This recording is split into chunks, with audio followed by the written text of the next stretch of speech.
ครับตรงนี้ฟังเพลงของไผ่ละเนี่ยลองไอ้ขวัญเทพเพลเอกครับเป็นเพลง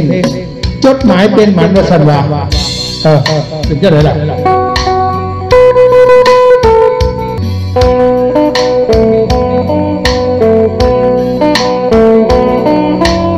แม่ว่าอะไรคนจะเสียที่น้องลืมพี่หรือยังเล่าน้องจดหมายที่เคยใส่ซองส่งให้น้องเดินแล้วมาทำไมไม่ตอบไม่ชอบก็จงบอกมาจะได้ไม่เสียเวลาคอยตั้งตานับวันนับคืนว่าไงส่งจดหมายไปหาสาวเดือนนึงแล้วก็มาตอบตะเกียวจดหมายเป็นหมันเลยไงผู้รับนะครับนี่แหละประมาณนี้แหละครับเดี๋ยวจะเล่นเป็นเพลงพิ้นให้ฟังนะครับพี่น้อง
จบแล้วไปมวนครับกับผมช่องอีสานซุ่มห้าทาง YouTube นะครับ